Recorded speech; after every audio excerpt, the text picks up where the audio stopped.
Donc, on va monter une perdigone, une nymphe, tout petit format, vraiment pas gros. Ça va être un numéro 16. Donc, vous voyez là, mon doigt à côté de l'hameçon. Je vais venir installer une bille de tungstène. Je vais utiliser une couleur bright orange. C'est peu usuel d'utiliser cette couleur-là pour l'ombre de fontaine. Cependant, j'ai tellement eu de succès avec cette couleur-là. J'ai comme pas le choix de l'utiliser abondamment. Pour l'ombre de fontaine, évidemment, sur la Côte-Nord où est-ce que je pêche, j'ai fait une journée l'année passée. J'avais fait une vidéo en direct sur... pas en direct, j'avais publié en fait une vidéo sur Facebook où est-ce que je capturais 36 truites en 36 lancers. C'était avec cette nymphe-là, exactement. Donc, je viens faire quelques tours de fil à l'avant. Le but, c'est vraiment juste de venir barrer un peu là, ma bille qu'il y a à l'avant et en même temps, donc de préparer le taper, la forme du corps général.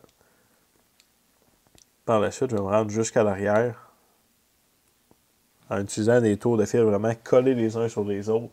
Vu la grosseur de la mouche, si jamais on fait des fils un par-dessus l'autre, un peu croche, ça va vraiment se voir, ça va paraître.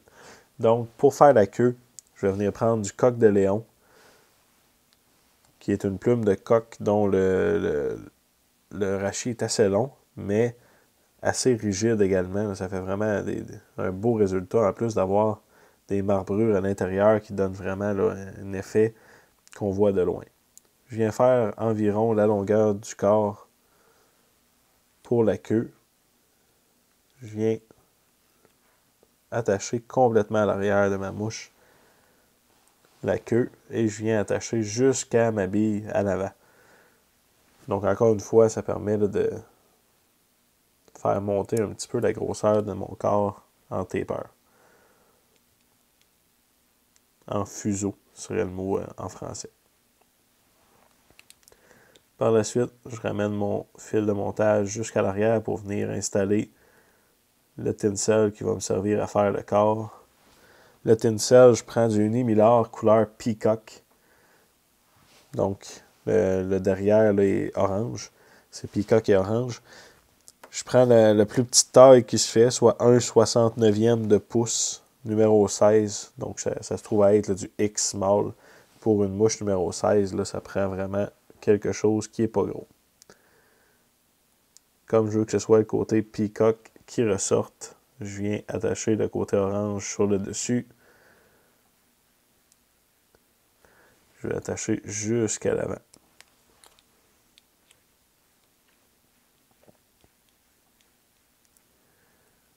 Puis je vais arrêter mon matériel de montage, mon fil de montage, vraiment collé sur la bille.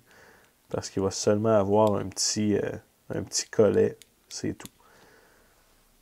Je viens prendre mon tinsel et l'enrouler autour de mon hameçon. Qu'on voit la grosseur du tinsel, là, ça prend quand même plusieurs tours pour faire le tour.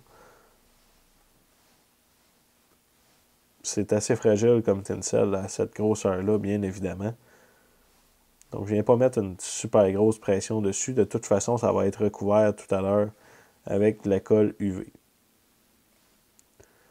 Puis, je viens faire un dernier tour collé à l'avant, principalement pour venir rentrer à toute fin pratique sous la bille. Donc, ça vient solidifier le tout.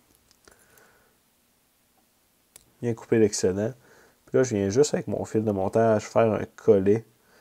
Donc, le but, là, c'est justement que ma bille soit vraiment prise, qu'elle ne peut plus bouger. Et ça vient faire une transition plus smooth avec mon corps par la suite. Donc, une fois que c'est fait, je viens seulement avec mon fil de montage faire un petit nœud de finition. Il n'y a vraiment pas besoin d'être gros, vraiment pas besoin d'être solide parce qu'on va venir vraiment tout passer à la colle UV par la suite.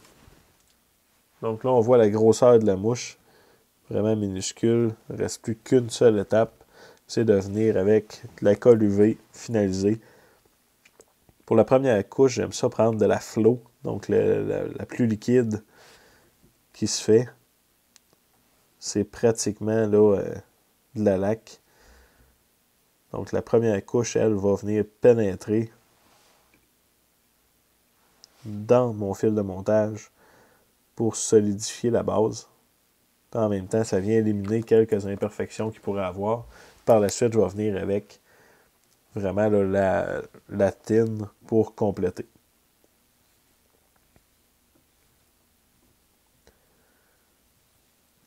Donc c'est ultra simple comme pattern. Il n'y a pratiquement rien là, sur cette mouche-là. Il y a 3 matériels, même 2 matériels.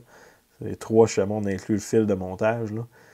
Donc ça prend quelques instants à faire. C'est une mouche qui m'a permis d'avoir énormément de succès au niveau là, de l'ombre de fontaine pendant la pêche estivale dans la rivière des Escoumins en amont. Donc mon tin, là, je viens en mettre une très très fine couche juste pour dire, puis je vais venir l'étendre tout le tour de mon hameçon.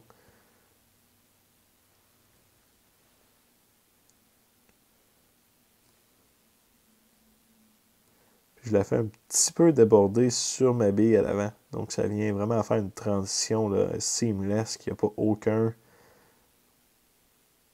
endroit où est-ce qu'une dent de poisson pourrait se rendre, venir l'abîmer.